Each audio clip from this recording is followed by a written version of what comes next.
Great. Hi, folks. This is Weibull and Today, I would like to continue my saga on the magic of semiconductor. Chapter 12. Today's topic is about silicon carbide. And the question is silicon carbide more man than silicon? What I mean is that, do they or are they rugged and reliable? From gate oxide integrity perspective, are they willing to sacrifice for miànzi? Do they look tough on the outside and weak on the inside, right? And I try to make this hardcore topic a little bit more interesting. And today, before I explain this reliability, I would like to share with you a dose of reliability statistics. It's a Weibull and Cum-plot. I've used foundries silicon CMOS examples to explain quickly, hopefully visually, about how we use reliability statistics to explain how reliable things are, right? And that's what we're going to try to do here. And this break the ice with some interesting thing I want to say.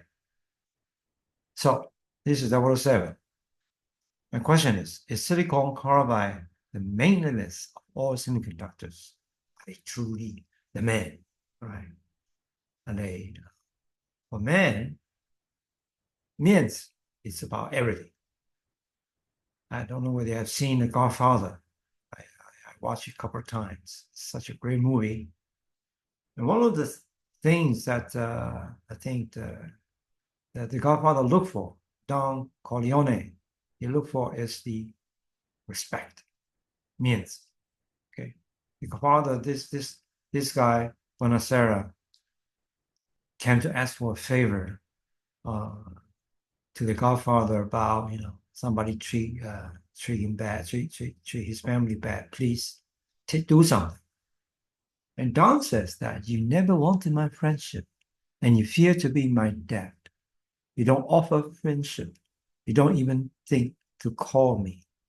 But eventually, that's what he wants. Respect. Means Chinese about means as well. Personal reputation, dignity, social standing. Chinese men would do everything for the means, everything for men, right? To keep their faith. And semiconductor had the same thing. Amazingly, minority carrier lifetime. The longer, the better. They are the means, all right? Let me show you what I meant. Minority carrier lifetime tau is a key KPI, right?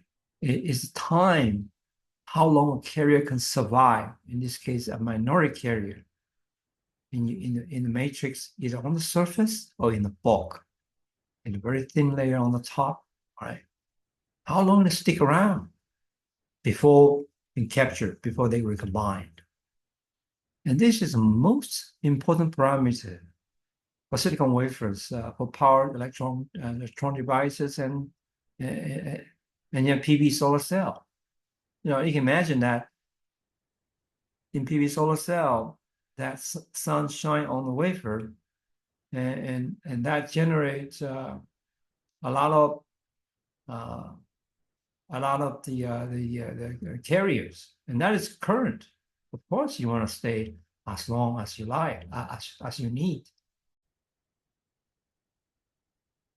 So when you hear people say that a silicon wafer has a long lifetime, that means that the minority carrier, generating the bulk, can live a long lifetime before recombinations. All right, this is the math.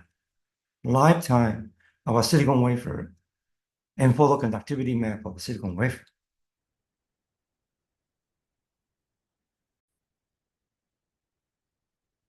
Of course, we're not in the PV business here. We're in a power device business here.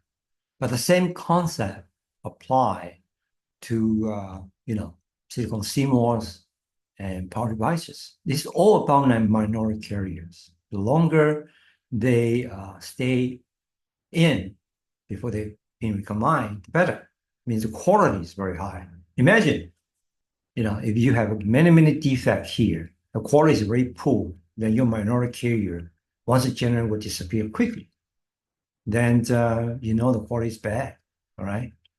So that's the that is key things I like to share with you.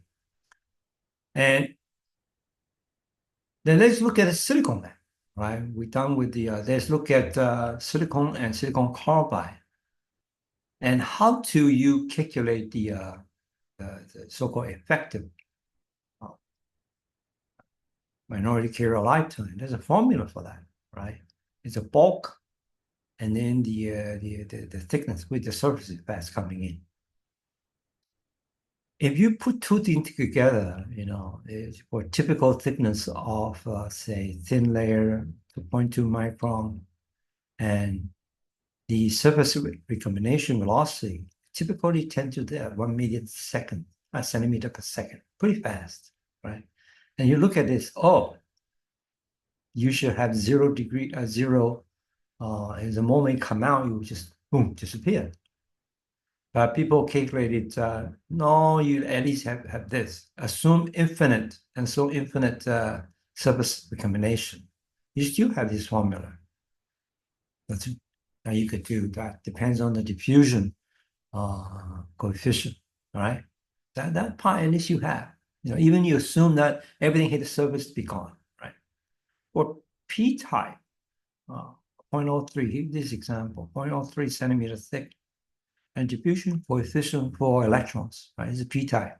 So your minority carrier is electrons. It's 27 centimeter per second. It's pretty fast, isn't it? The electrons, when they diffuse in a p-type silicon, it's amazingly fast. But that correlates to a non-passivated silicon surface, meaning that everything touched the surface gone. 2.8 microseconds. Okay, and then this is the here is the surface this is a picture about the surface recombination velocity, 10 to the 16. All right, and then this emitter, the surface saturation curve. So open, and all these can eventually come back and to explain that by this. All right. I'm not trying to go to too much detail here. As a material scientist, all I really care about is how the formula is derived roughly and the concept behind it. This means that here is the surface recombination. That's why related to this non-passivated, right? If silicon surface, we know it's passivated when we're really using it, but here just extreme examples of that. And with that assumption, I still get 2.8 microsecond. Okay, fair, right? Then I'm asking you, which the minority carrier live longer, right? It's electron live longer in p-type or hope live longer in n-type. Well, it turns out, people done that studies.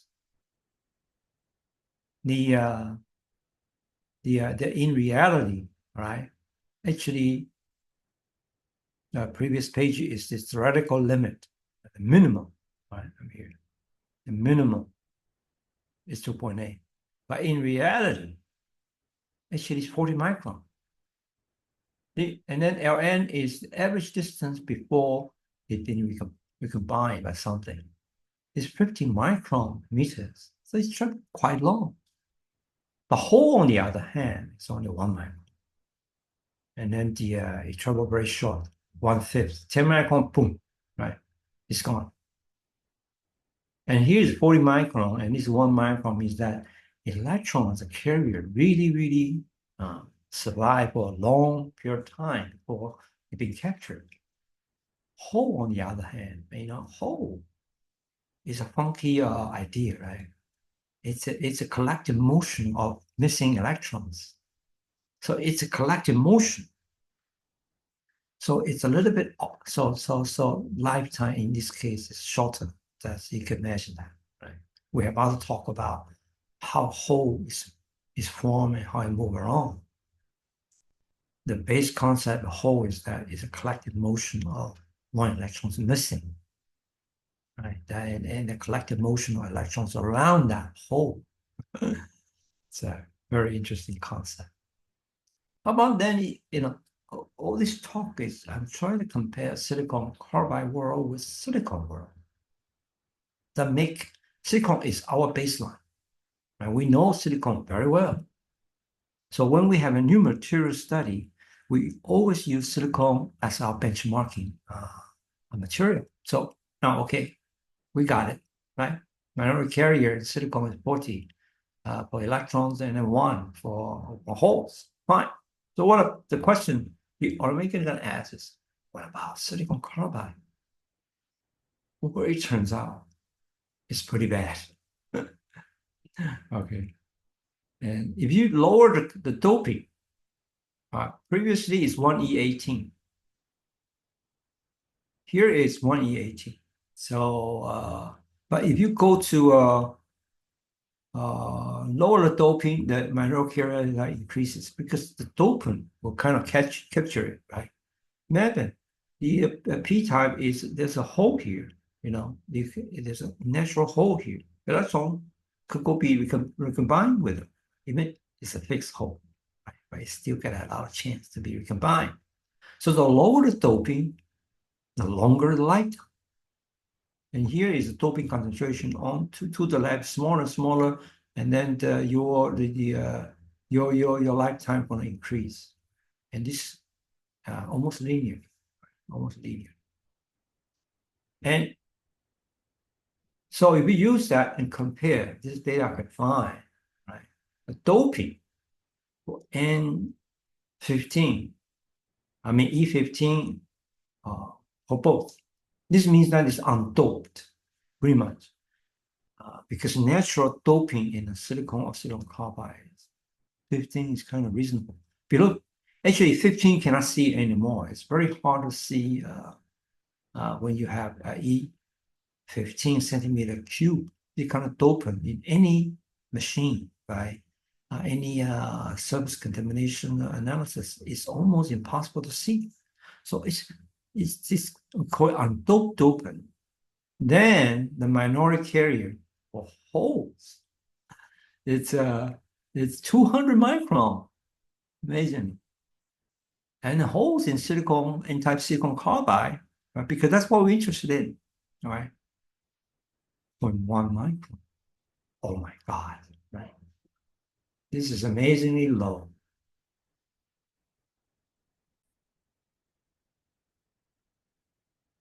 I think it's a combination of the defect. See, the defect here, if you look at the defect of the silicon carbide, it is EH6 7 and then Z1 These are super large DIT trap. So pretty much going to capture your minority carrier. That is pretty much the destiny. Holes, electron, whatever. Right? May not be as slow as 0.1, but it's going to be low. And you can see that it's like 3 order magnitude a little smaller in terms of minority carrier. And we do know that, right? The silicon carbide surface pool, but with silicon surface. Silicon surface is almost perfect in nature. That the God, I keep telling people that silicon is a God-given gift. Right? Without that, there's no silicon CMOS world. There's no logic world, right?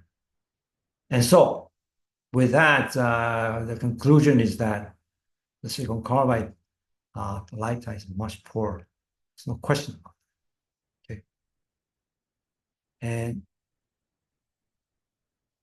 But right now, it's a little bit better. People do try to improve that, right? Here is a worst case scenario, right? This is previously, this 0.1 micron is a worst case scenario. But right now, it's improved. People have done a lot of work. Eventually, they measured, okay, this real world example. right now we come down to about 3 micron. It's not bad, not bad. Okay, it's much better than the 0.1 we saw.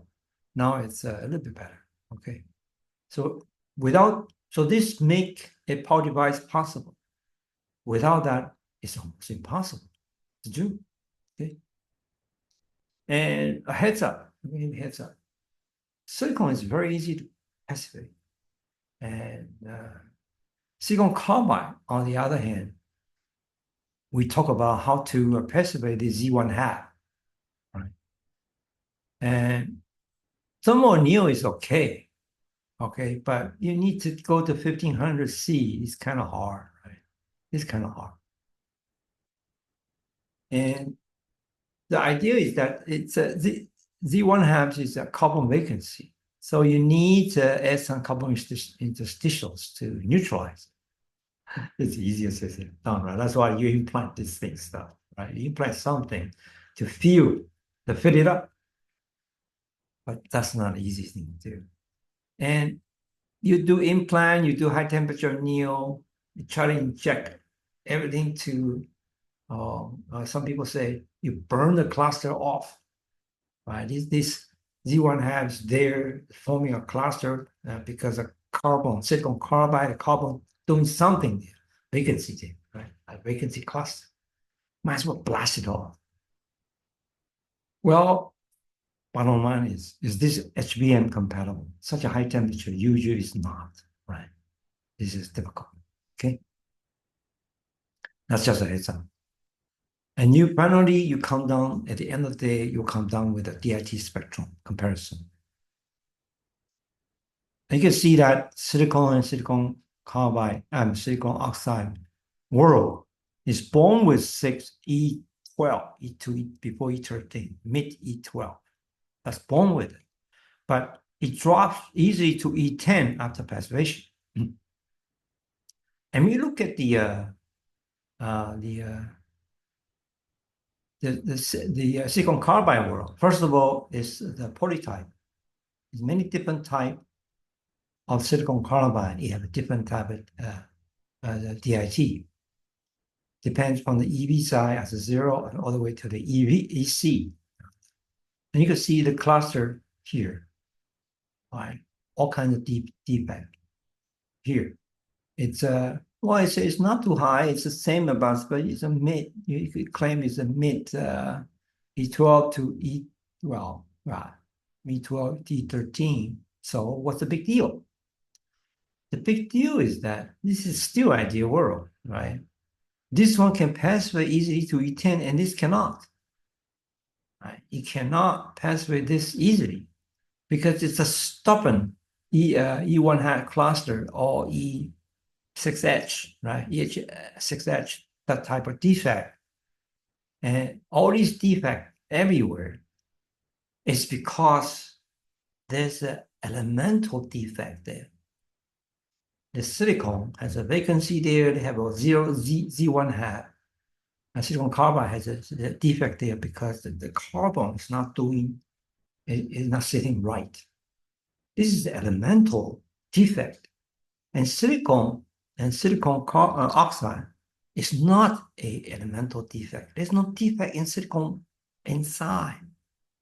It has some surface problem. Yeah. But that silicon can be passivated by hydrogen or deuterium easily. But here is not. Here's some element inside. The screwed up, the material itself is a screwed up material. And when you contact with the interface, the contact with the silicon oxide, that still is native oxide. These two both are the same native oxide. But this SiO2 is not clean, all right, at the interface. And itself, SiC is not clean either. And this makes the passivation super hard because it's an elemental defect, pretty much. Right? And you cannot really cure by throwing some heat. You throw some heat, you move things around a little bit, you relax it a little bit. Initially, the quality may be very, very bad. You relax the cell, the crystal a lattice structure a little bit to make everything go smooth a little bit. All right, that's what you can do. But this elemental defect is you either want to get rid of it, you throw something at it, and then say, and it's always very hard silicon carbide because it's like a diamond, right? And that the melting temperature, everything is very hard to modify the elemental structure of silicon carbide. So that's why make a precipitation very hard as well. Silicon carbide is mechanically much tougher than silicon, much poorer interface. Losing miànzi, right? Right, he's losing miànzi now. Well, he's very tough like a man, but he could easily lose his miànzi. That's everything about a man. Right? And if you look, I always joking with my wife, right? See, a man age more gracefully, right? The women put on makeup, but they're worried about their wrinkles and all that. And men doesn't really care about that. I never put any cosmetic on my face, but a man seem age more gracefully. If you look at all the movie stars, right? They're 70 years old, male. The actor still had a lot of movie come out, but not much for the 70 years old. The female actor, right? You don't see that. But we pay the price. We have a lower life expectancy. In this whole world, men's, it doesn't matter cultures or countries or, men always a couple years lower life expectancy. In Taiwan, women live to about 83, men is about 78, something like that. It's 4 or 5 years difference. The gap is given. Men suffer more harsh environment. We have to endure more, and we don't have a good habit. That's why we have a lower life expectancy. Even more, our parents may be a little bit not can age more gracefully, but that life expectancy not.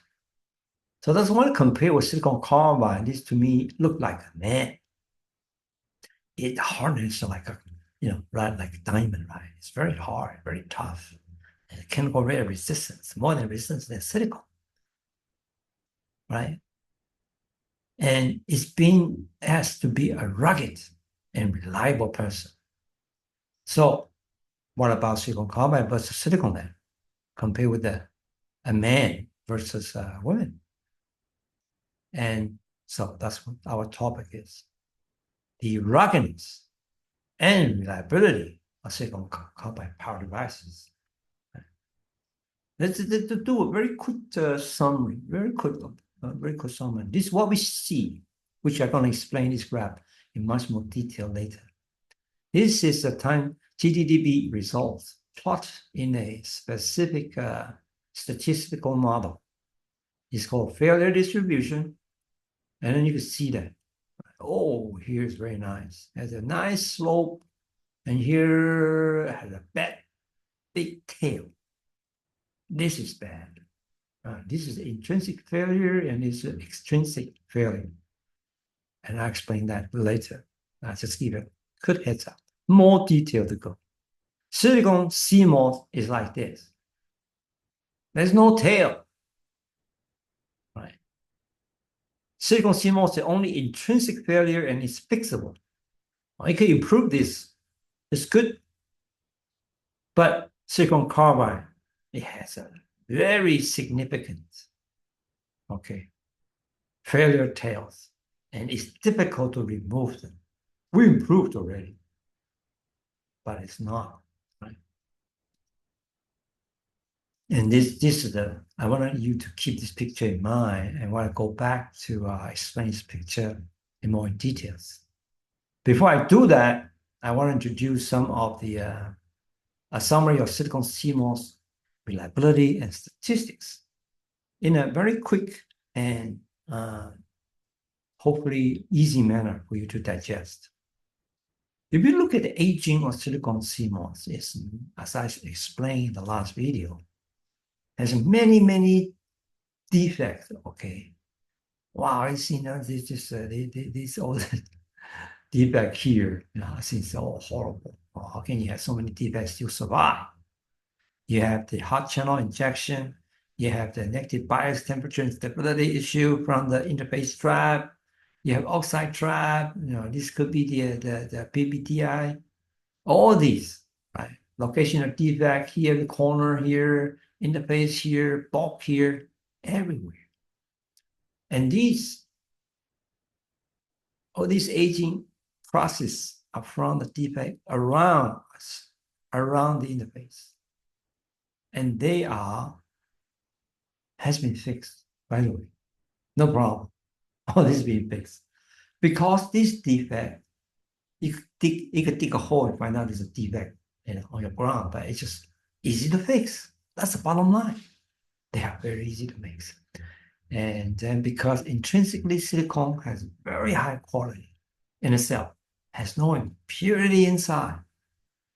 And then on second of all, when it's a defect, there's a way to get around it by throwing some hydrogen, throwing some deuterium, throwing something, fix the problem.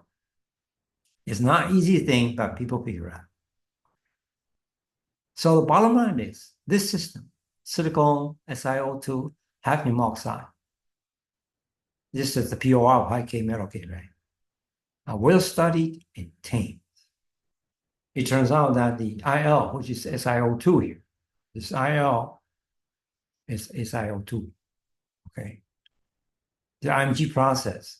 You could do something. Here, well, this is old paper that you do SiC to manipulate the band gap. Fine, right? But all these fixes are because we know what's going on in the silicon oxide. The blue curve here, the shade here, is the defect defect distribution inside SiO2.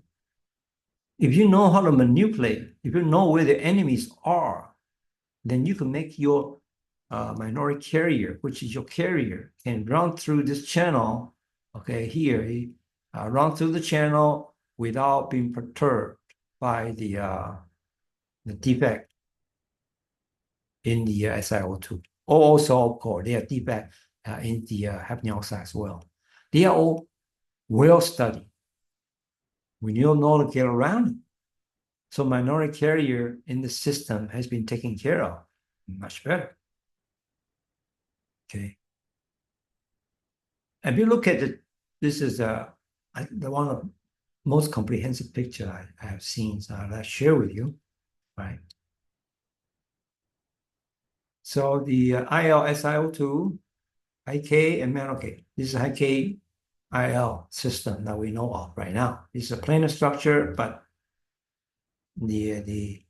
all the other structures the same. I mean, fundamentally the same. FinFET, gate all around, they're all the same. They all have this stack. The stack is there. This stack never changed, by the way. There's no one has a ball to change this structure. Because change even 1 angstrom in interfacial layer, you're dead. You cannot even change 1 angstrom. Once the baseline been fixed, it's been fixed. That's it. Don't touch it. You touch it, you're dead. So nobody has any ball. You could play some big game in metal gate, something like that, right? But these 2 layers somehow fix permanently, okay, in all foundries. If you look at the TSMC, they say 2 nanometer successful now, very high yield. So what's their stack? Same thing. This stack, this high-K stack is there. Their metal work function may be a little bit different, right? How about gate all around? Gate all around metal work function may be a dipole. Fine, could be different. But what about the high-K IL? The same. Right? Because to make this work, it took Intel and IBM 10 years more to solve the reliability issue. I think you might have heard it before. It's called SiC-MOS process, which I have a talk on that in a separate video, which go find it, right? Or you can ask me. So it's challenging, indeed challenging. This paper, reliability in CMOS, talking about NBI reaction diffusion model. So all these crazy model people come out with to explain what's going on from the data, ability data they generate. This is all kind of phenomenological model, which means you saw something, you figure this is what could happen inside. Of course, you never see what's going to happen inside, right? But with your model, you can predict. It's very challenging, but proven solvable. You can see that TSMC go down 2 nanometers already. And then the 1.4 is on its way, 1.8, 1.4 is on its way. It's all silicon. No other material can have this. So forget about your TMT, everything. Those are kind of bullshit, just for the fun of it. Because we'll never use that in the HBM, in a real foundry world. It's not possible. Right?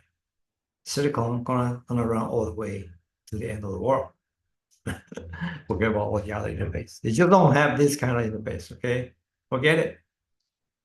And that's what I was trying to give you the key takeaways that SiO2 saved the day. God is very kind. And this is very pure. It's tameable. You high temperature, you reflow a little bit. The quality is back. And then throw some hydrogen. Boom, life is good. Okay. And right now, right. So this picture represents the overall track generation related to the MOS and PMOS. Okay.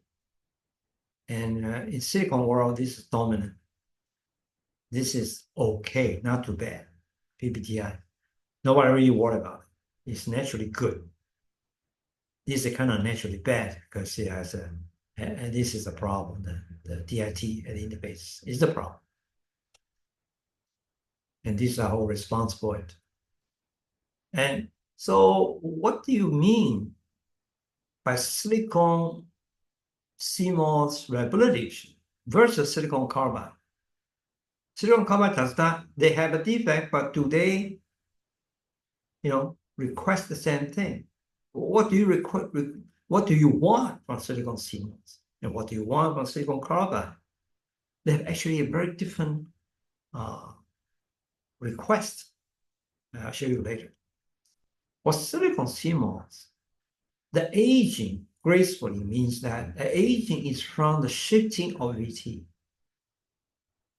Okay, is something going to shift around here? So this is initial.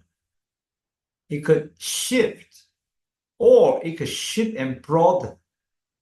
So the distribution at some time later, say a couple of years, are you seeing your cell phone deteriorate in a way that it's always hot? Because you say, oh, wait a minute. I know when I got my new cell phone, I was playing game there, it got hot. I understand that because I'm asking too much from the cell phone. So it had to work overload to give me this game I enjoy. But in the normal web, my cell phone is really reasonably just warm, not hot. What's going on? Well, it's because your VT shifts. It could be just shift, pure shift, right? As a shift, or shift with a spread of larger sigma, more variation. This is the aging of a CMOS. And currently, they are okay. We know there's a problem, but I saw people using cell phone for 3-5 years, no problem. My iPhone I've been using for 5 years, no problem. It doesn't really heat up. It's been running reliably, So this tells me that they age gracefully, even they are way over their warranty period. The supplier, no matter what company you're buying from, if it's 1 year fail, they will, you could get a new one or fix it. But it seems they don't need that. In a couple of years, my sister got an iPhone 5, and it's still working. You imagine. So at the end of the day, silicon CMOS age gracefully. It's a fun quote for you. Meaning that it's unapologetically loving your life and not giving a, what other things. You do whatever you want. It's a simple mentality now. You don't care what people think. You age gracefully. Okay. Si-CMOS is like that. And so now let's go to a little bit hardcore, but this is the important hardcore. And I'm going to introduce only two concepts to you in a visual way. I hope you quickly grab it. This is called a Weibull and Cum-plot. I will use HBM's example to illustrate that. Weibull, who is this guy? Volody Weibull is a Swedish engineer, very super smart. He published this because he was running this war machine, pretty much. He generated the Swedish, that time was a world #1 in producing the best weaponry. And he owns a quality control of the weaponry that generated on the army or navy. At that time, Sweden, the world one of the largest superpower at that time. And he published that to control the quality of his weaponry generated from the factory that he serves. So that's basically this Weibull distribution is about the life and death. Okay, life and death.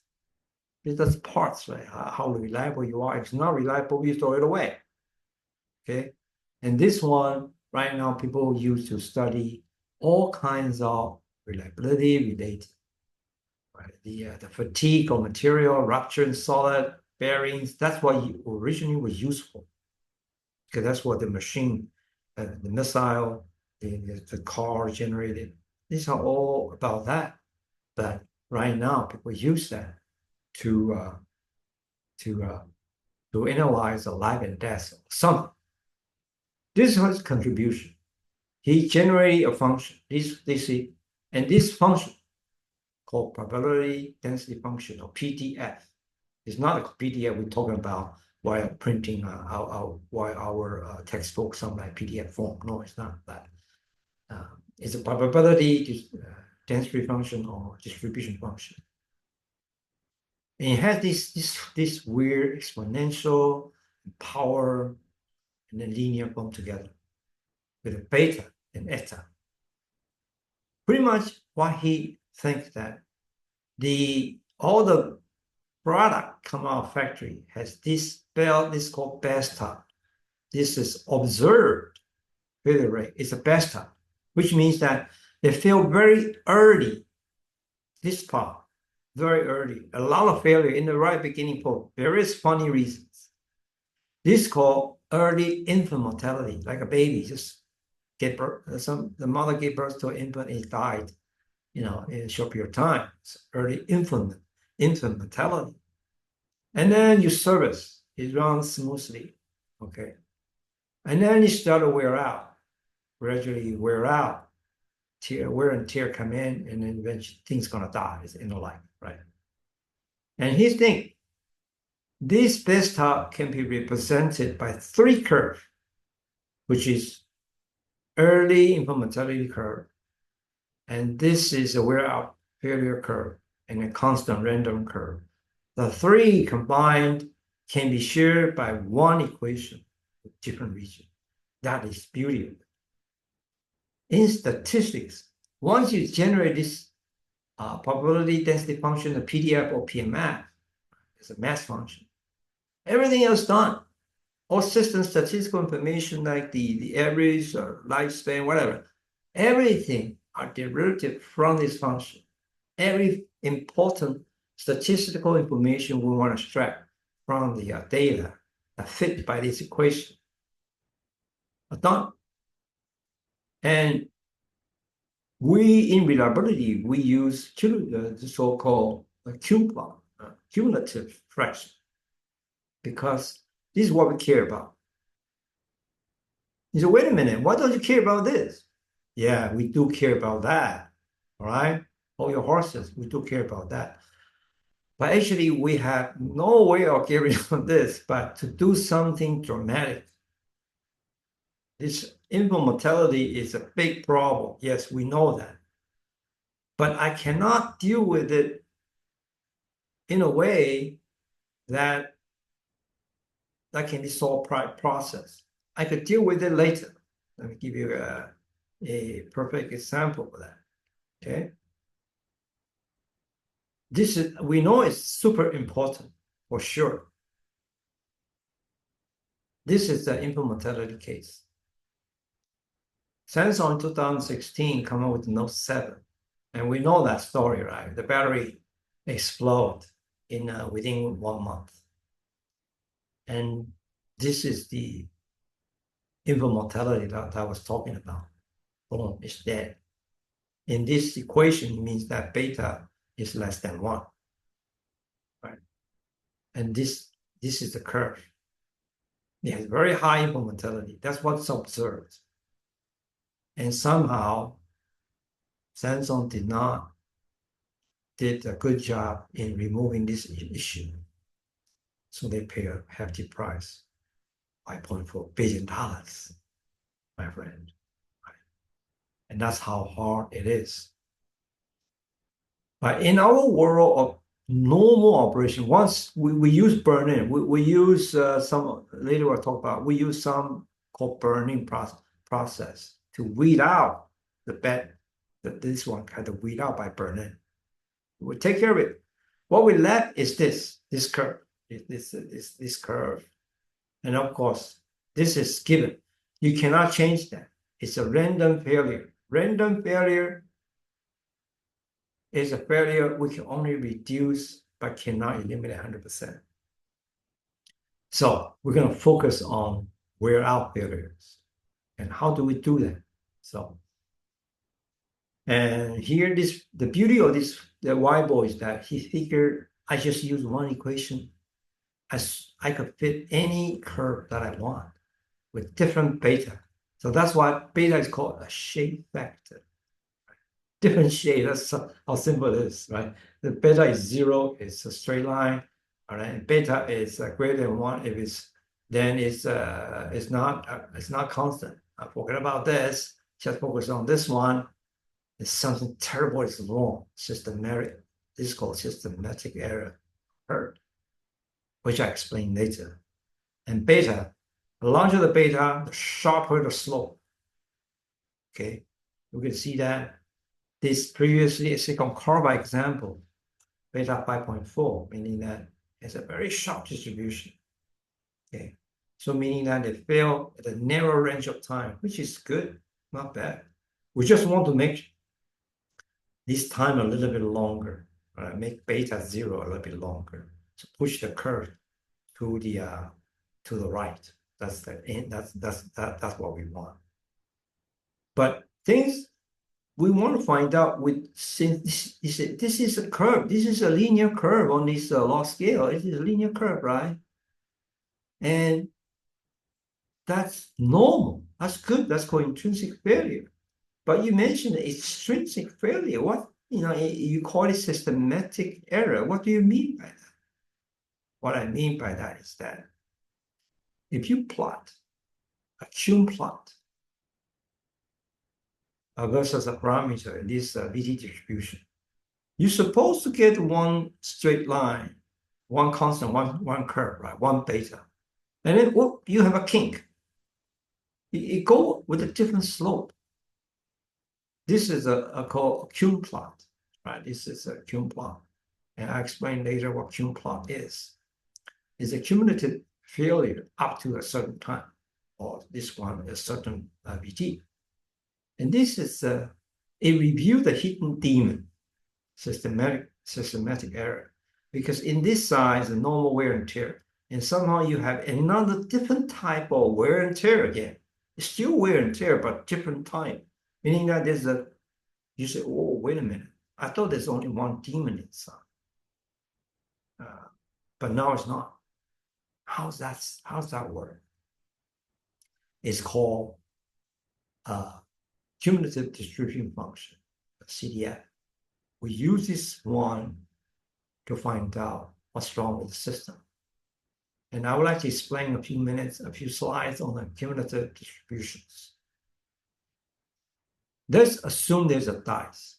The probability distribution, okay, for each phase, it's PMF.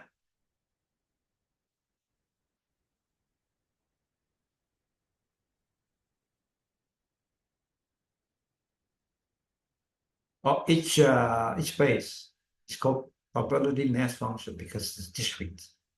It's the same as PDF, but it's continuous. It's 1x for each phase, right? It's your die. So it's 1x for each thing. That's what you expect. And so the probability is 1/6 for each phase.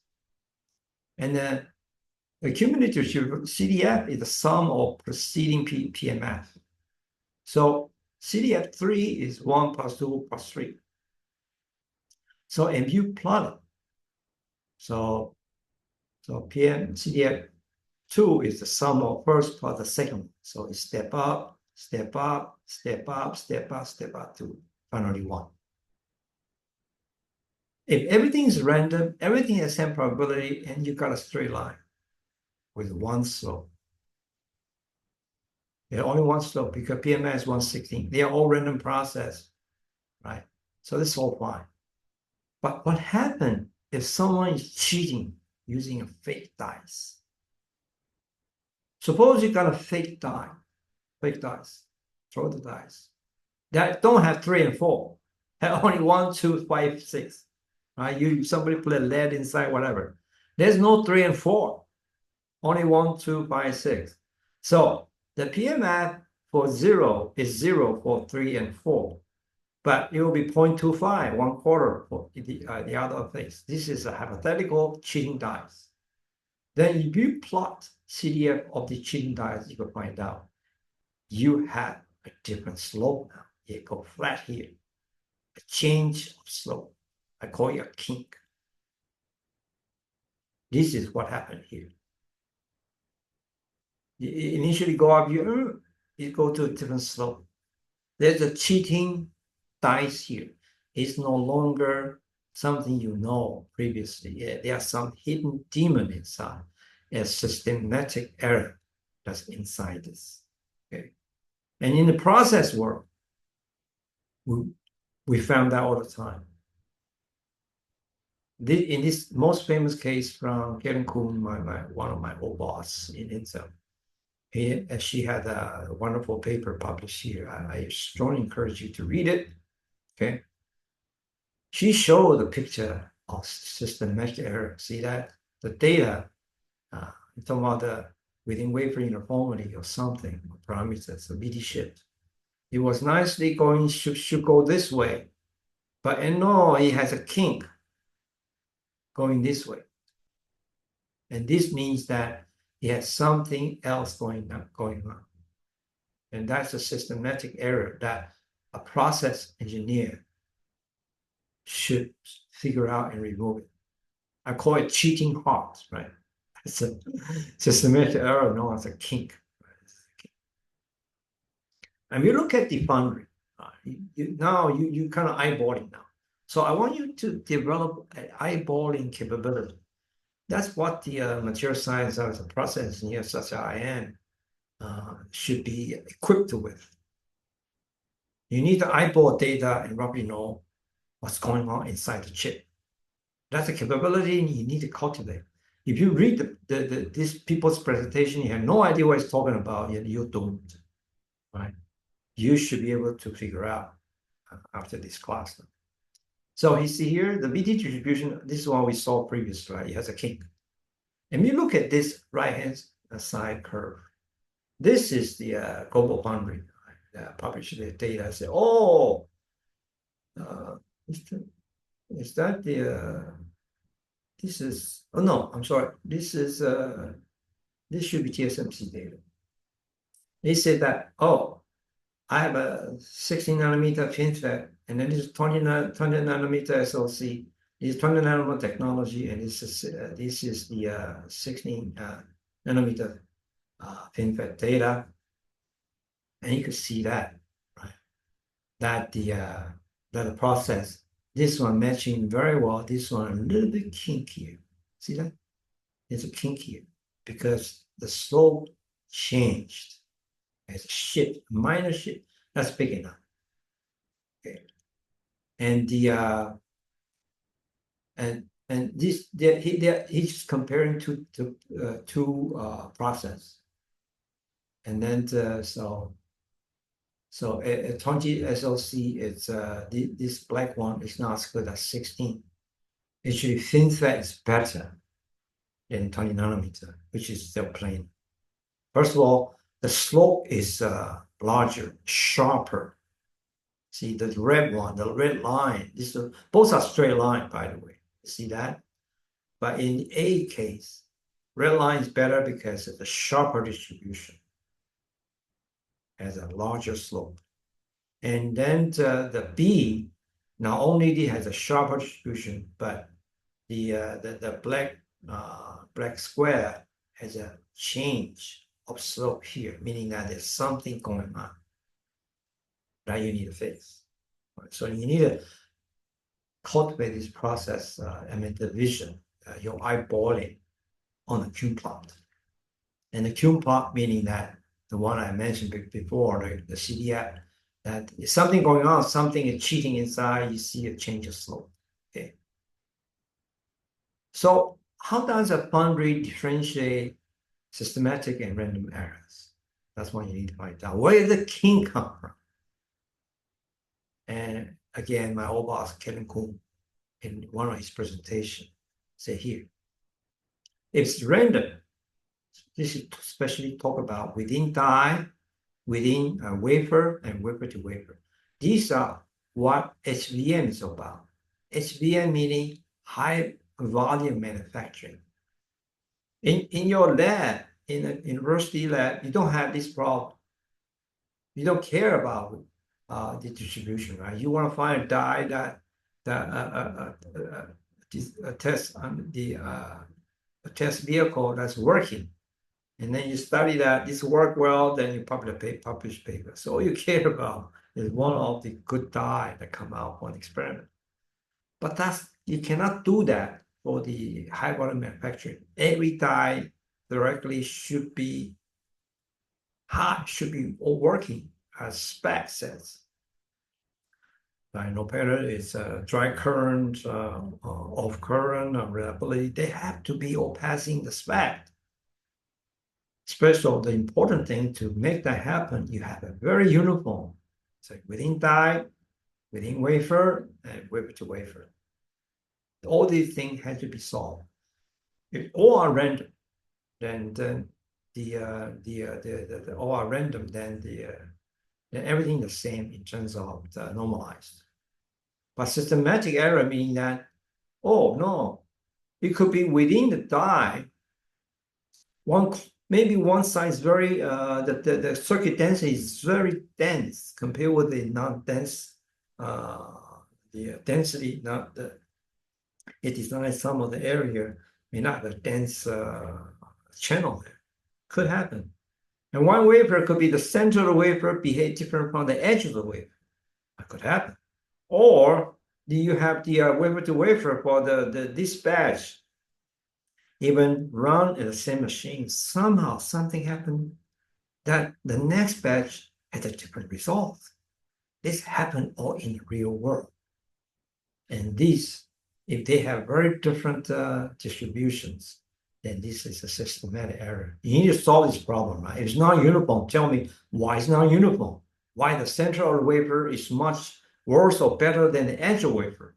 Oh, maybe my gas is not just my edge is not uniform, my deposition is not uniform, maybe my temperature is not uniform. That creates systematic error that can be fixed, right? Make it uniform then. So that's what process engineer is asked to do. Okay. And let's go a little bit deep. It's random and systematic error. You can reduce the random variation, but you can remove it because I call it original sin. Everything has an error. And then because inside this, even everything is inside this yellow circle, central yellow circle, or outside a little bit, meaning that this is good, perfect. You want everything on target and very tight distribution. But you could have average on target, but have a loose distribution, a large random variation. So this means that hopefully you could make this happen. This is what you want. Hopefully you change something. It's uniform, but somehow it's random too much. There's something else going on in the fix. This is very hard to fix, by the way, very hard to fix. Or you have a systematic variations. It's accumulated somewhere in here. All right. There's a tight distribution, but not on the target. Oh, maybe there's your wafer has a dirty junk on the top right-hand side. It happens a lot, by the way. A particle sitting here, because that's where it's some parts are moving on top. That the particle fall from the wall make this happen. Well, they clean the chamber then. Yeah, you're right, right. But you need to find out where that is coming from first, right? Or you have a large distribution, and then it's off target. This is the worst. This is the worst case. This is kind of easy to fix. This is kind of hard, right? But ideally, you want to move everything inside. So you must eliminate systematic error. That's your job. And for the random error, you could probably reduce it. Its original sin, do the best you can. Your 3 sigma need to reduce, right? That's your job too, by the way. But you cannot eliminate it. This one you can eliminate it. If you eliminate it, you make the yield goes up, you will be rewarded. By the way, maybe rewarded. Probably handsome.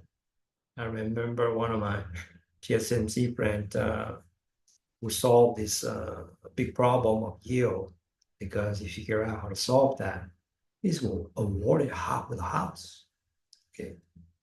And so when we want to add this random together, this error, right? So all this random error and the overall, this is the systematic error. The entire population is coming from all these sigmas. How do you add the sigma together? Do you add sigma just by simple algebraic addition? So sigma total equal to random plus sigma system. Is that true? Right. From the statistician perspective, the random and systematic error, it had 2 distributions. So the sum of that is like this, right? Like this. But it turns out you cannot add them like that. You have to add them in a square. It's wrong. Right? You have to, and then the system you have to use 1/2. Okay. Then not just unity. It has to be 1/2. 1/2 because you have 2 transistors sitting side by side. From the process engineer error, you cannot fix that random error. You cannot fix it 100%, but you could improve it. And systematic error, by the way, it could be fixed. It must be fixed, otherwise you get trouble. And look at the Samsung, Intel versus TSMC. TSMC fixed all the systematic error. And so their yield is high, 80, 90%. And then right now I just heard news from Samsung, their GA structure is 10. The yield is 10%. That's not manufacturable. For HBM, you need to at least about 50 or higher. Anything less than that, your customer will say, no, sorry, I have to move. Okay. That's process engineer perspective. Device engineer, the reason why I have, because there's a device of 2 transistors sitting exactly 1 by 1 to each other. These are the same device. If you place the error to place these 2 die together right next to each other, then you see the random error. But if you put them far apart, right, say one at the center of the die, and then this one is edge of the die, then you got systematic error for the within wafer uniformity issue. And as far as, so this, you need two to run one data line. So that's why is 1/2 coming in. And where the square coming in? And then, by the way, you need to do this typical experiment. You need a new mask set to do that, right? And this expensive experiment to do. So troubleshooting a process issues, you cannot use the regular wafer. It doesn't work that way because that's where the problem is. You find a wafer, say your find a wafer has a cluster of defect here. You cannot use this wafer to do experiments because you don't know whether it's actually a systematic error or some large random error. You have to design a new mask set, right, to figure out place two die to each other, and then die very far away from each other. So they're new dies, so they're very costly experiments to do. And where does square come in? The square coming in because of randomness. You could use this trigonometry to do that. The sigma, the variance of a distribution is sigma squared. Two variance, you have to add them together. You have to use square root here. The reason is this. These are all random. So their covalence is 0. They have to be vertical to each other, which in the mathematical world, statistical world, called orthogonal. Orthogonal means that they are 90 degrees, meaning that the shadow of the other parameter has no implication on the other parameter. So the shadow of sigma square y is 0 on sigma s, right? There's no shadow. No shadow means that there's no covalence then. Right, the valence x and y is valence x plus valence y plus 2 covalence x and y. Covalence is 0, and use this concept, and then tell the system I'm looking for x and y are independent. So this one is 0, then the variance is squared mathematically. That's where the square comes in, simply because the covalence is 0 for independent variables. And this is a very good, very interesting concept, right? In a fancy way, orthogonal. This we talk orthogonal this, orthogonal that, meaning that the parameter against the variable who are orthogonal to each other are just the complete random. One don't care about the other. If the two care about the other, there will be a shadow. So if they are like this, right, meaning that there's a shadow of one variable against the other, meaning that they are sharing information there. And that is not orthogonal. We cannot deal with that. In our world, we want to make everything orthogonal. Otherwise, we have to calculate the covalence. That's a nightmare. Right? And we look at the foundry using Cum-plot, comparative Cum-plot. This is global foundry data. It's talking about they have a new process called contact over active gate. It's an Intel invention. They said when they published these results, global foundry published these results, said, hey boys, mine is pretty good because my COAG FinFET compared to the baseline, the Cum-plot is exactly here's a one straight slope. So this extreme case doesn't count, okay? Only the big portion, one big straight slope and matching each other. Oh, you're good. But is that good enough? But that's what advertisements, the boundary will come out and say, my process match the current baseline. Perfect match. But this is say 40 nanometer, perfect match in COAG. But it's successful?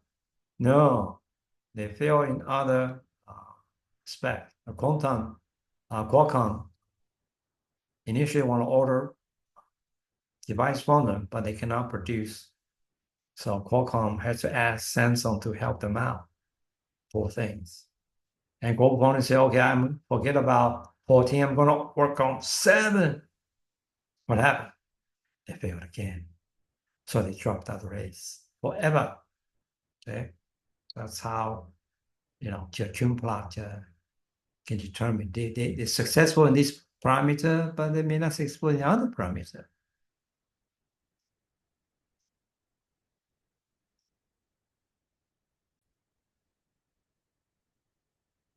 Basically, the reason why global foundry failed in other aspect, even though they are COAG successful, mainly because of this.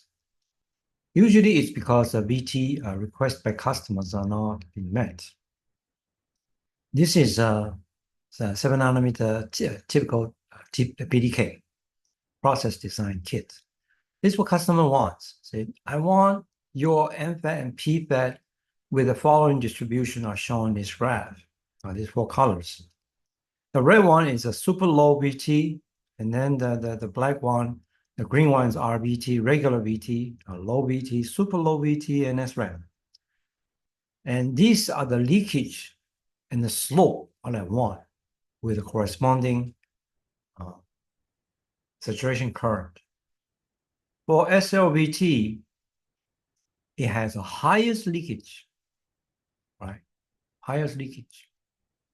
And then the highest dry current. You don't see it here, but it is a little bit higher. And SRAM has the lowest leakage. Say, in here is 10 to the 12, minus 12, versus SLVT is like minus 9 nanoamp, 10 nanoamp, something like that. I want you to, and then each one of them has different distribution. For example, the RBT, the regular BT, is the one you use for your regular activity on your cell phone. I would say 80%, 60 to 80% circuit is designed for RBT. And then the SLBT has the least amount of transistors. Even there are 10 million transistors in your device, okay? So it may be like 1 billion, and this is like 8 billion, something like that. And these are all different distribution, okay? And they are being requested in a way, in a specific manner. And you had to meet that code. And if you look at from the right-hand side curve, these are the PMOS and NMOS, their VT distributions.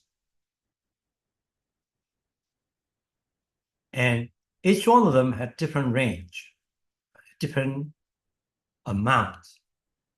And imagine if they shifted, what happens?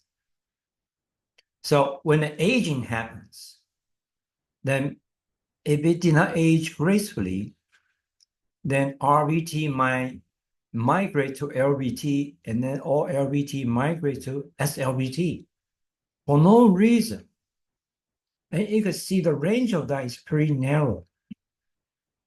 This range is only 50 millivolts, right? Each one. Here to here is 50. This is 0.1 volt, 0.15 volts. So the range is only 50 millivolts. So this is 50 millivolts. And you can imagine 50 millivolt change could shift your device, the majority device, from one to the other. That meaning that you're running your cell phone, say 68% with RVT, no problem. And one day, for no reason, because aging, it becomes very hot because everything is run on low LVT or SLVT with a higher leakage. Of course, that's not what you want, right? That's the problem. So the BT shift is a big deal. So shift reduction is a big deal. You need to look as young as ever. You need to age gracefully, okay? And that is a problem. And look at the TSMC 5-nanometer. In one of these high temperature, the Cum-plot, this is one high temperature when you put the chip in higher temperature, and it's and this is the result they say show, okay? And then so this 160 hours high temperature anneal results, no shift. See, 1,000 results, 1,000 hour. There's some shift here. You can see that some of the things degrade, the slope changed, right? The red line changed, but it did not hit this one. So even it changed a little bit, meaning that the deterioration for some extent, but still tolerable. It's okay. So there's their margin. So that's meaning that their quality is there. So let's go back to basic. What a foundry like to see is a random only. This is IBM 90 nanometer distributions. They're working on 65, and this is their 90. The 90 is pretty good. The 90 nanometer technology is a complete random distribution. And this is very nice. Even they have all these aging effect. They're using SOI, okay, the history effect, that the charge will accumulate at the interface. They are self-heating, variability, lithography, variation, of course. It's all 3D sigma. And you can see that. And all these still okay. So they actually, their performance on the 9065 is not bad. But when it move on to the newer technology, this is no longer true. So they fail. And there's a debate about the most famous debate on reliability that happened not too far away, okay, by this paper, bias temperature and stability variation. And then that time on 2014. Now, people argue that what kind of distribution you actually have for your defect. And IBM's use DS model, and then IMEC used so-called EP model. EP model means by exponential Poisson distribution. And nobody has any data to, they have some limited data, right? When they publish their paper, of course they have some data, but they don't have high volume data. So Intel coming in with a 92,000 tri-gate transistor in 22 nanometer. They use that 92,000 data to validate that. You look at here, the EP, exponential Poisson is a true winner. So pretty much the reason I want to show you is that we know what we are doing. And silicon CMOS is really, really friendly. It's a tameable machine. All you need to do is figure out how to deal with it. But can we do the same thing on silicon power device? In fact, right? And then you look at that, they have the same SiO2 interface. Still had a metal gate, fine. But the substrate changed to silicon carbide, right? And what do we see here? And that's the thing we're going to discuss in more detail later.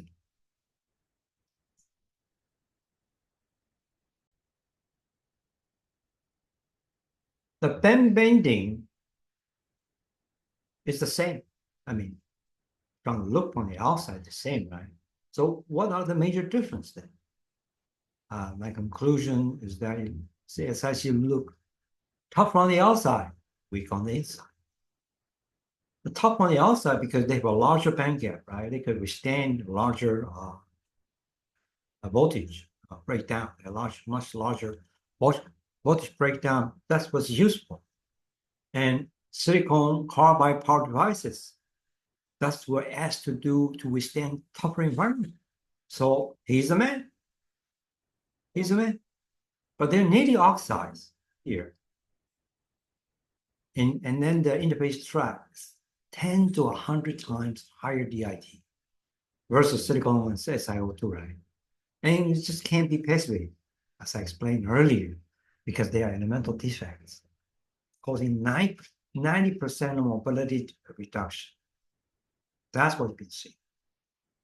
And on top of that, they have a 0.4 volt lower CBO, the conduction band offset. So this is pretty bad. I mean, not bad, much worse than this silicon SiO2. So it's turning current, much larger one.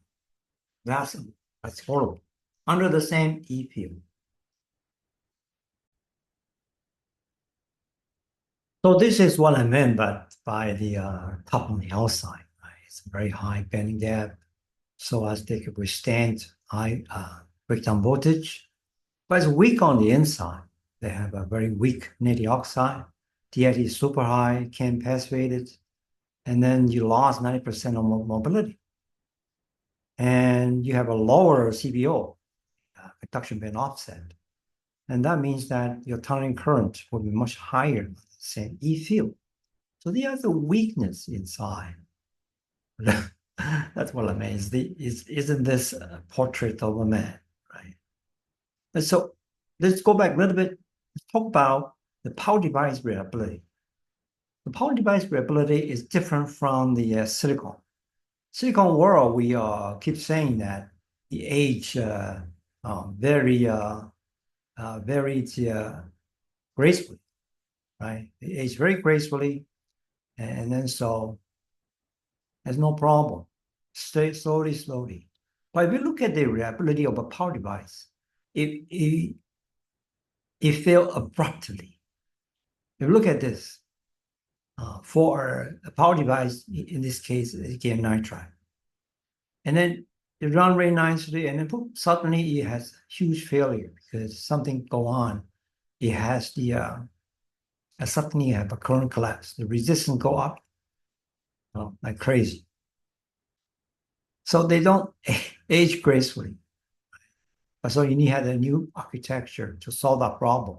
They could just drop dead like that. And there's reason behind it is that the current collapse because for the gallium nitride case, it's because of 2D gas. And then the defect here, everywhere, electron trapping at interface, hot hole, high electron related to track generation here, damage at the gate oxide. And all this could have certainly impact for the resistance, which means the current try to flow and you cannot. So aperture, and then it can be perturbed. This 2D gas has been perturbed. And that's the problem.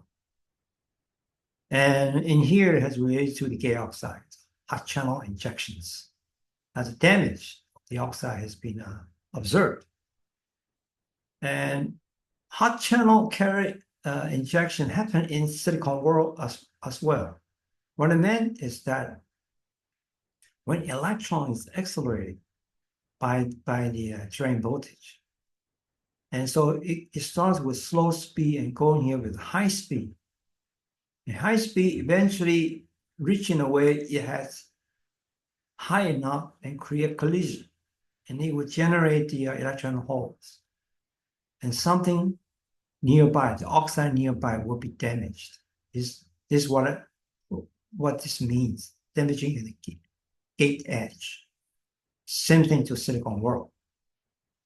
And hot carrier means that initially it was the regular speed, slow speed, and then go high speed. And that speed increase is interpreted as hot. It's not really temperature hot. It doesn't mean the source here is kind of very hot. No, it's just speed of electron getting hot. The matrix still cold.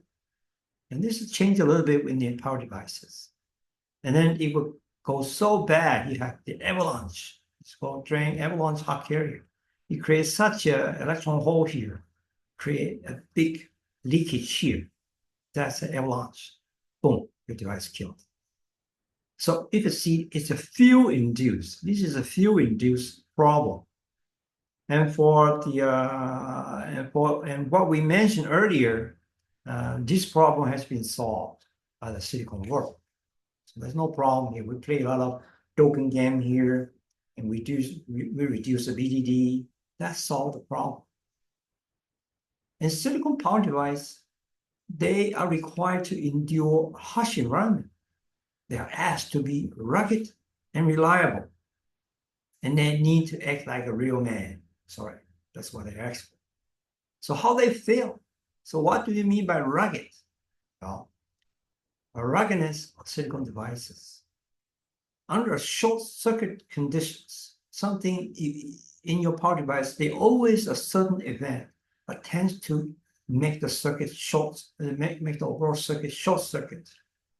And silicon MOS must endure the suffering like a man. meaning that they have to simultaneously undertake large current and high DC bias. And so it had to be sufficiently long time. That's the key. Otherwise, they explode. So they are waiting for the protection circuit to kick in. So before that happens, they need to withstand this high current. And if somehow, for various reasons, either the kicked-in circuit did not come in time, or the own ruggedness is not good enough, they explode. Right? Explode. So, and from the diagram perspective, this is what it means. So you could, if you force them to run a certain high current, like 300 amp, right? It's kind of short circuit already.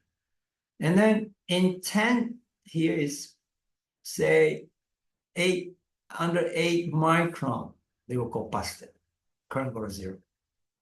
But if you use the same idea for the so-called IGBT, right? They won't be able to tolerate that high current. But if it's a lower current, they could actually sustain longer. This is a comparison. They were asked to endure such a high current. But yeah, they could do it. They could do 300, but only for a shorter period of time. And that's it. That's a bit unfair. Yes, a little bit unfair, but that's the way it is. They were asked to do a hard job, but because the internal weakness they have, they cannot sustain long duration. And Ron, this company, they have a spec.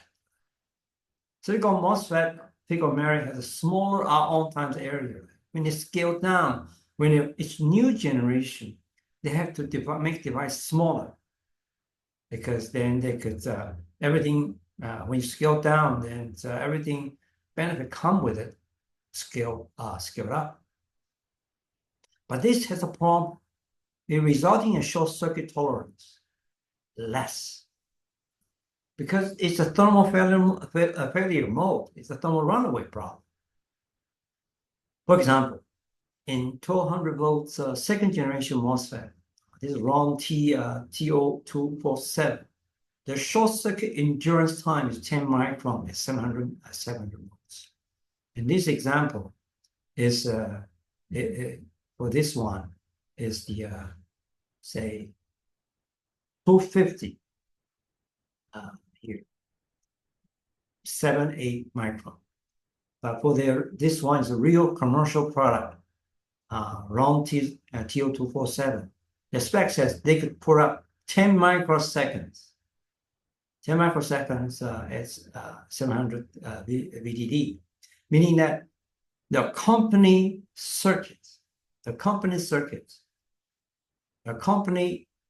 protection circuit had to be designed in a way that's less than 10 micron, maybe 8 micron, something like that, for 10% or 20% buffer.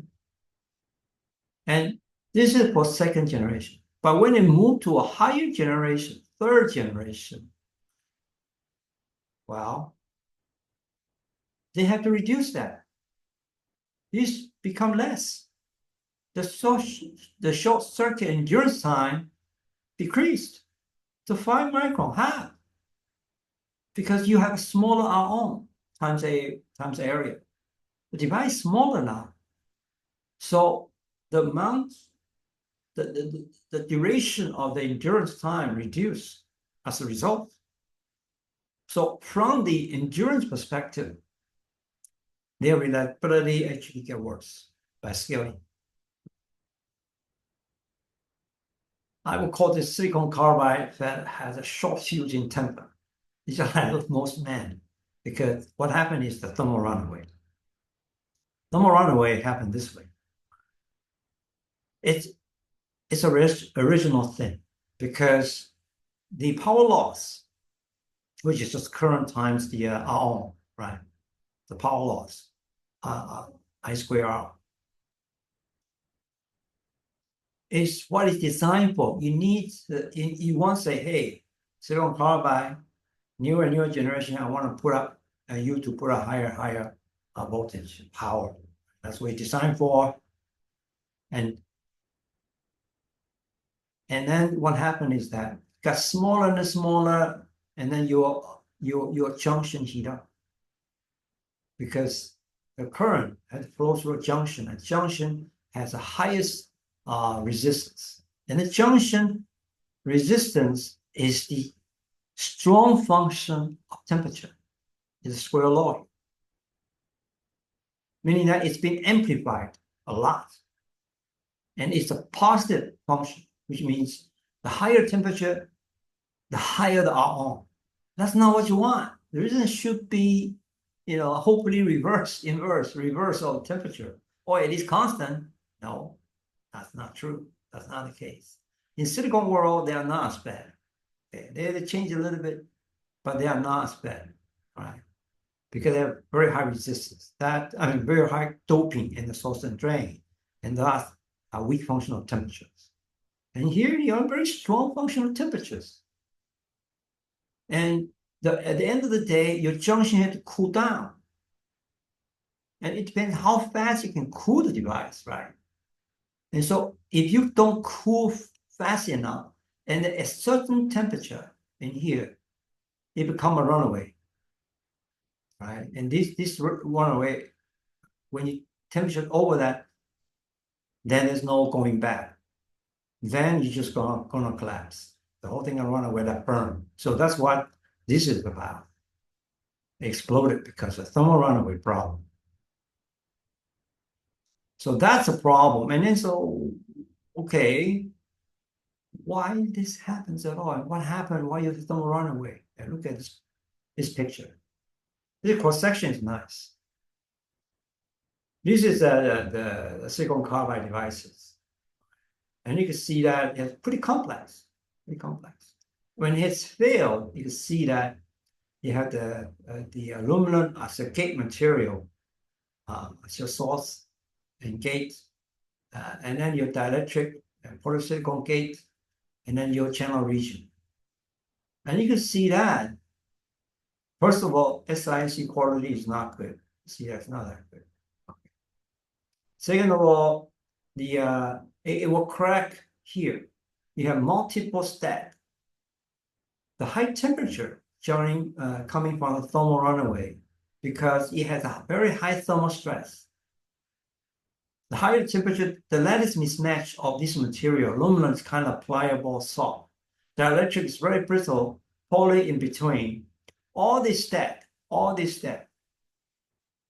When you go through very quick temperature gradient and high temperature, they will crack, will initiate or happen at a brittle one, which is dielectric, which is this one. So you're gonna break when the temperature is over some limit. Then the thermal runaway happen because the thermal stress is induced, and then there's no going back. When you crack, your area reduce more, your problem get worse. There's no control anymore. So that's why it total failed. And this is the original sin. One of the original sin is the junction temperature. You have problem with the junction temperature. That's it. This I call it the first original sin. There's another original sin. Just because you move to a more advanced trench devices, the silicon carbide trench device. The trench device means that you create a trench here and try to control the field much better. Because the field initially in a planar structure is too high, you have reliability issue. Now you create trenches. We give a reason why trenches created in the previous talk. All right, if you are interested, please go read. And here, what I'm trying to stress is that the current flow in the channel is very narrow here, narrow here. So besides the PN junction, like previously, this is the junction problem, and here is the current, partial current, going to flow through this the side wall of the trench, and this has a very narrow region. And this narrow region, I think there's a current crowding effect. So high current crowding effect here. And that weakened the robustness of the silicon structure. That's the another original thing, because you have a trench. But you say, wait a minute, I want trench because that's my generation 4, generation 5, a more advanced silicon power device. Yeah, but you have another loophole for the current to go through in a non-uniform manner. That's a problem. Okay. So silicon carbide power devices are tough in enduring harsh environment, but they could fail suddenly when overburdened, right? So that's a man's life, isn't it? Okay. Now let's focus on the so-called GOI, gate oxide integrity. That's our major talk that I in our title, right? So let's get to the business. We're talking about the gate oxide integrity called GOI. We have silicon world, silicon CMOS world, and SiC world. Let's explore that. As I mentioned earlier, I want to use silicon world as a baseline and then compare that to silicon carbide world. That will be the strategy. So for the GOI, for silicon world, for GOI degradations, usually you will find 3 modes with respect to the breakdown field. And you have mode A, mode B, mode C. Mode A, you have pinhole. You have pinhole on, and so you break down very low field strength because your oxide is not good. It had a lot of pinhole there. It happened right now in silicon CMOS world in many, especially when you deposit a thin layer of dielectric on top, and then you endure a say acid wash. If you have that, then your oxide is not, if it's not strong enough. For example, if you use ALD process and if you do not densify it properly, then the density of your deposit oxide or dielectric or nitride is kind of weak. Then when the acids are coming in, initially we thought it should not deteriorate, should not hurt this dielectric, but it does because your density is not enough, and the surface may not be microscopically uniform. So you have a pinhole developed, and the pinhole will fail very early at a low field. Mode B is defect driven. This one is extrinsic failure. The reason is that it comes from like dirtiness, surface roughness, thickness uniformity, crystalline defect, plasma-induced degradation. These are all things related to the oxide, which you would say, I don't want this. I don't want contamination in my oxide field, right? I need to create a process to do that, so I have a super clean and nice uniform film. If I don't have that, at that part is extrinsic. It's not built in, and it can be corrected. No see that this is the natural deterioration of that oxide. That oxide with a very high field, it will fail. It will fail, right? Because the super high field. Even you have the perfect dielectric form on top of the device, it will fail at certain high field strengths. So this one's mode C, kind of normal. Mode A, kind of even metallic stuff. You need to remove it quickly, right? This one, you had all these has to be removed properly. And mode B is the most common. Mode A is kind of easy to fix. It will fix it a long time ago. Silicon carbide MOSFET has a similar failure mode. They had the same thing. Their oxide has the same problem, right? They could have the mode B problem a lot.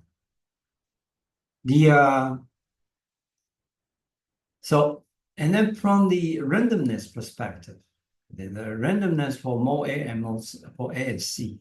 This one is kind of random. The pinhole formation actually is more random than you think. This part, this mode C is definitely random. It cannot fail, and so that fail mode is very random. And then for the NFET perspective, NFET with a clean oxide and gate oxide will fail more because the CBO is smaller. See here, this is silicon and SiO2 and hafnium oxide. When you have a smaller CBO, then you will fail more for the NFET compared to PFET here. For the silicon carbide perspective, then actually the CBO is even smaller. That's not what you want, right? That's not what you want. So I think silicon carbide CBO is like 2.7 volts, and this is 3.2. So as I mentioned earlier, it will have more problems than silicon CMOS from the silicon carbide perspective. And so how do you, oh, by the way, there's another gate oxide integrity issue from the hub. This is a very famous separate, not separate, the HF clean. This HF clean is one used to clean the oxide, but it should not hurt the oxide or hurt the oxide in a proper way. What I meant is that they found out in certain region of the HF clean, the area that super deteriorate for no reason. You couldn't find out why.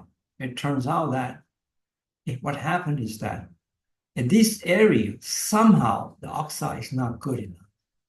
And then the HF, H rate increased tremendously. Because of what? Because the oxide is really, really bad. The carbide is not. I'm sorry, I need good. And it's because there are charges here. That is a systematic error you didn't see, right? The charge distribution across the wafer is not uniform either. Not just the temperature, but it would, when you have a lot of charges here, you will increase the H rate. That's interesting. So how to solve that? That's the big problem. And then people say, well, I put in the UV, right? I will do a UV. And then I will discharge. Or TSMC says that I use a special ionic solution, so I don't have charges from the get-go. This charge is electrostatic charge. Right? This is the wafer. And this one, when I do my clean, I will use some kind of ionic solution to avoid the problem. Use a neutralizer, a dry neutralizer upgrade. There's some kind of a neutralizer that neutralizes the charges on the wafer. So the charge accumulation on the wafer, a damaged gate oxide is one of the critical things that you need to avoid. And this Hamamatsu photoionizer, they do that too. Right? This is their tool.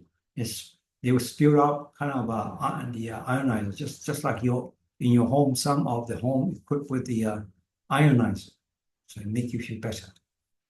Same thing, same idea. It's just applied to the wafer to removal of the static charge. And that's what this is advertised for. Now, which one works? Depends on each company has their own unique, right?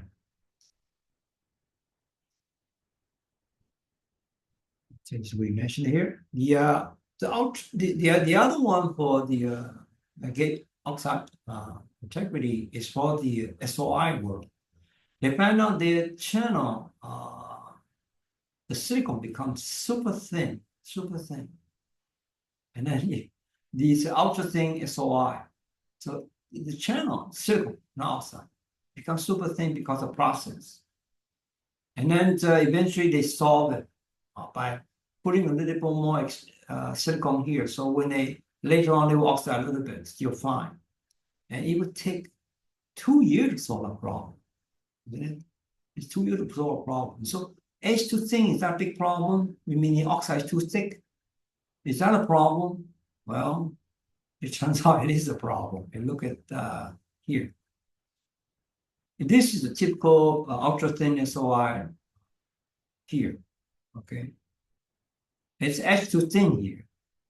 It's not exactly K oxide integrity, I agree, but it's somehow related to that in a way that I want to see when you reduce some of the thickness too thin, what happens?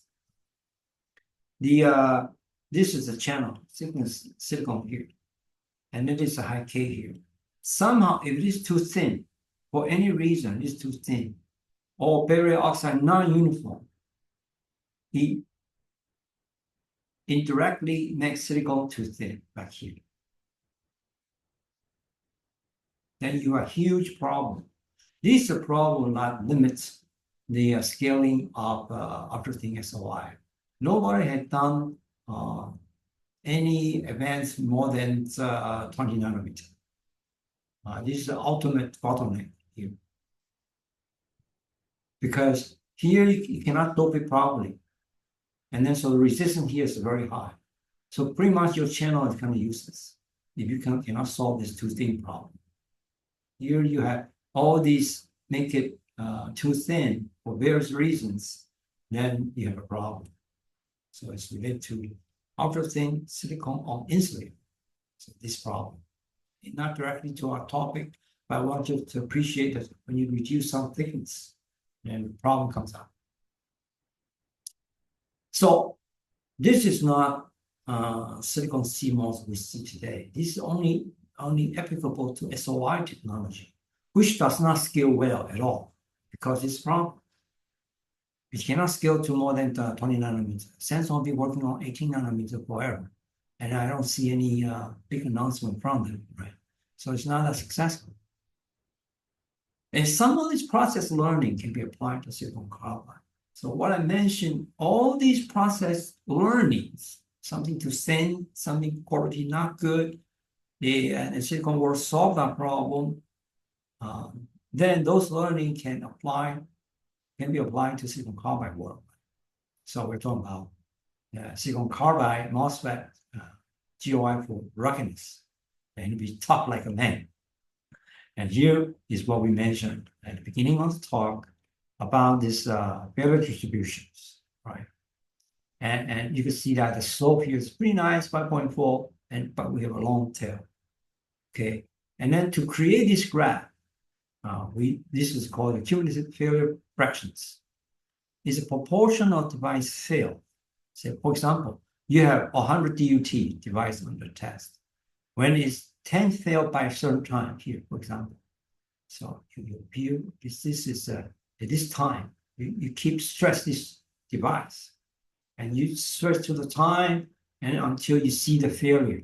That's the time you you say 7%, certain value, then you record that. In this case, it's 10%. I mean, 10 fail from the 100 DUT, and the cumulative failure function will be 0.1. And this function, how to derive that? We mentioned that earlier. Let me show you.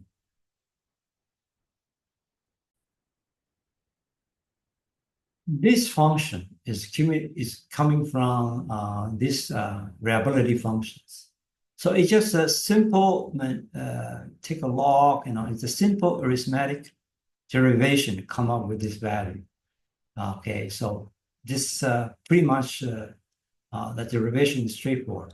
I don't want to spend time on this. I want to show, you can read it later, by freeze the screen and understand how it derived. Usually this is kind of a college one-on-one class. So there's no point going there. But I want to show you that from the reliability function, which is given by this from here. This has your reliability functions. The one that survived is 1 minus that, right? And then you play around with this formula, and then you take a log on both sides. Eventually, you have a log on the in this scale on the x-axis, and then y is log is minus here because this is 1 over ft, right? 1 over f. So this a natural come out from these equations, reliability equations. So this means that if I plot this with a logarithm time, this is the value of the log according to this formula, and then plot the function here, I could get my reliability function displayed properly in an easy to understand form. And here is our typical beta value, linear, constant one. If any beta that's not this constant, something else going on. It's extreme. We call it extrinsic failure because that's not what the system is for. It's not intrinsic, and it's extrinsic. It's not a natural wear and tear. It's something else going on, which we need to fix. So with that,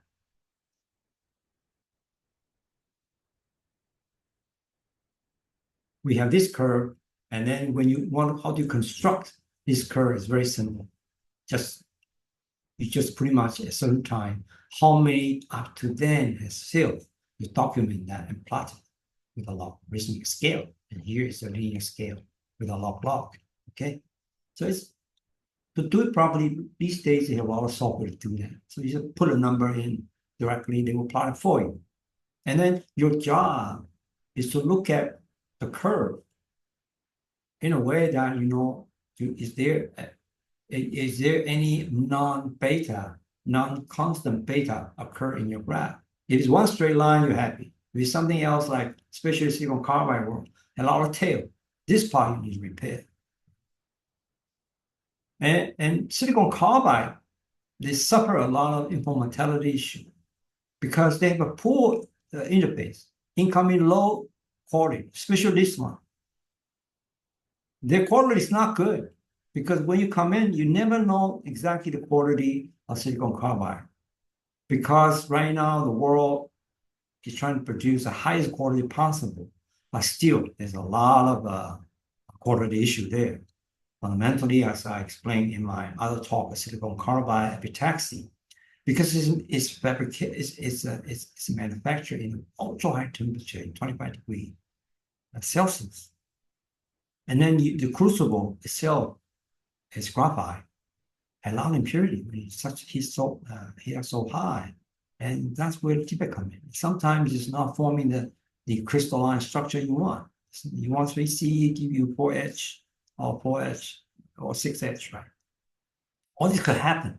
That all documented well in my video of silicon carbide. So you come up with a quality issue all over the place. So how do you deal with it? Right? You're causing initial failure. You will fail immediately, almost immediately. So burn-in is required.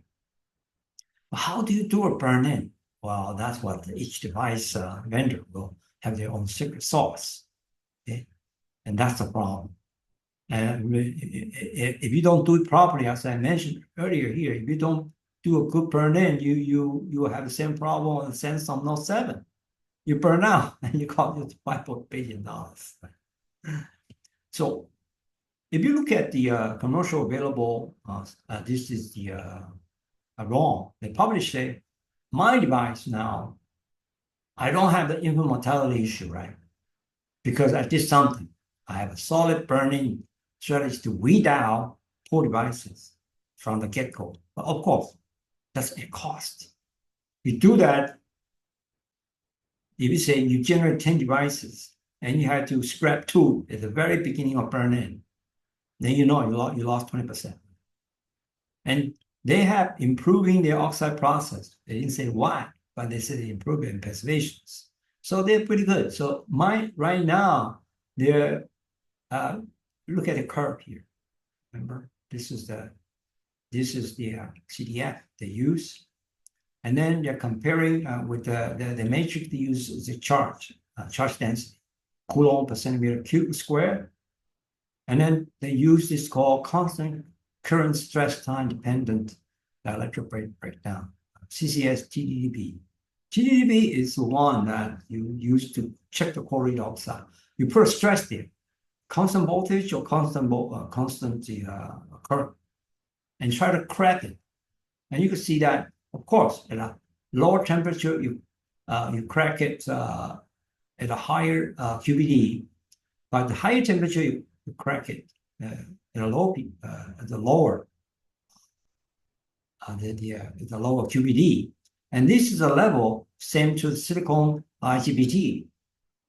So this is good. So they say mine is as good as silicon IGBT, which I mentioned earlier, right? And so this one, their device is good, right? And you look at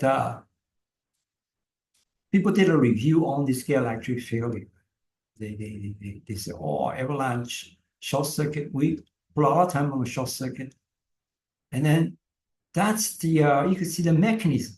Oh God, I don't want to go into too much detail here. I'm just saying we mentioned stone runaway. I didn't mention the self-heating, temperature mismatch, gate. We mentioned a little bit about gate breakdown, and then change of threshold voltage. Yeah, that's another one we can talk about. But all this degradation, you can see there are many ways to die. This is too many, right? And then when you change from a planar to the trench structure, you have different mechanism. I mentioned here the Crowley effect, right? And here you have other effects that I did not mention in detail. It won't be possible to cover in this 1 hour, 2 hour talk, right?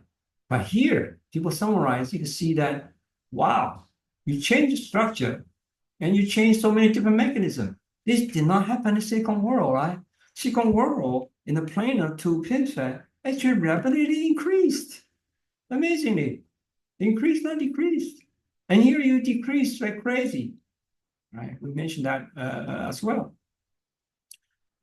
Okay, at the end of the day, so what do you do with it? What do you do with it? Then you have to then they form alliance for JDEC team.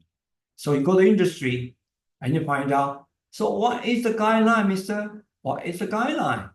Right? And that it's so that's where you come in to call this organization for JDEC. JDEC is a global standard for the microelectronic industry. And you look for the product that you try to sell and then say, hey, I want to sell this product. What should I tell my customer? That I'm good, right? And this is the page you come in. And then the related JDEC spec is JEP 194. It's called the Guideline for Gate Oxide Reliability and Robustness Evaluation Procedures. It had give you a procedure for silicon carbide power device. And it's published when? Last year. Oh my God. So this is very young. This shows that the immaturity of the industry. We don't have a common agreement on how to test the material, say, I'm reliable, right? It's just published. And then and then if you go to the guideline, which I download and then put a portion here, the lifetime testing, this is typical TCCB, right? That's one we saw. And it's a typical Weibull guideline without the definitive criteria. You say, well, do this, do that, right? They didn't say that specifically. And that just shows another way of immaturity of this device. And then, so what industry going to do? This is where this VRAM or JRAM coming in. They want to at the end of the day want to do a ramp voltage.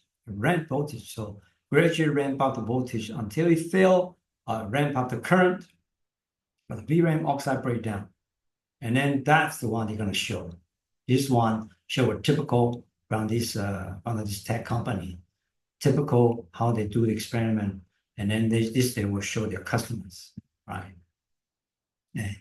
Tell me what is spec or what they could rely on spec that they could meet the customer. They will show this to a customer and say it's okay. And this is probably a more useful technique because they could do it quickly. TDB kind of take a super long time. You still have to do it, but you don't have time to do that, right? You had to wait until a long time, for example. The one we show. You have to do this device so long, 10 to the 4 seconds. It's okay, but you don't have actually 10 to the 4 seconds in every product. You want to be faster. So this one, you should do it. You should do it once you figure out what is the product that you're going to target. So you do a quick one, the VRAM.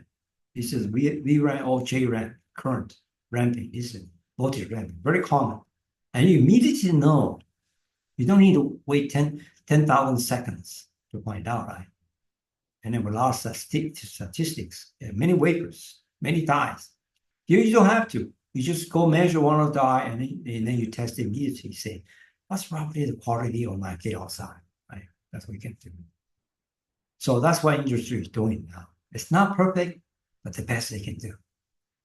So silicon carbide GOI summary. Silicon carbide is the man, rugged and reliable. They suffer a lot, but too many ways to die. So they do not age gracefully. Just silicon CMOS on the other hand, they age gracefully. And they are screened more often. Right? They have to use VRAM, JRAM screening. They're checking all the time. Are you tough enough? Sure, they could pour some learning, silicon CMOS world, but partial benefit can be realized. Only partial. They cannot take all the benefit because fundamentally, as I mentioned earlier in the talk, silicon carbide has defect that is kind of elementary, kind of elemental. It's from the element missing, a vacancy, and it's a lot of them. And it's hard to make that disappear. Silicon, on the other hand, silicon world is very good. There are no defect inside. They only have interface. And that interface can be fixed by throwing some hydrogen into deuterium. But you cannot do the same thing with silicon carbide. I've been able to talk about passivation of silicon carbide. Yeah, that's in the silicon carbide video. You could go check it, okay? And they suffer from a lot of extrinsic issues because the harsh environment they must endure, and they are being pushed to harder and harder, harsher and harsher environments, higher power, higher temperature, and all that, right? And the scaling trend doesn't help them. As I mentioned here, they were asked to make smaller and smaller for the other reason, for the packaging, for the form factor, but that make them more vulnerable. So explain, right? There's some runaway problem, right? Well, the junction heating problem will get worse when you have a scaling put on. So, okay, so that's my summary. So I'll come back to the question, silicon carbide, the menace of all semiconductors. That's what you answer. My answer is yes. They suffer like men too. Thank you very much.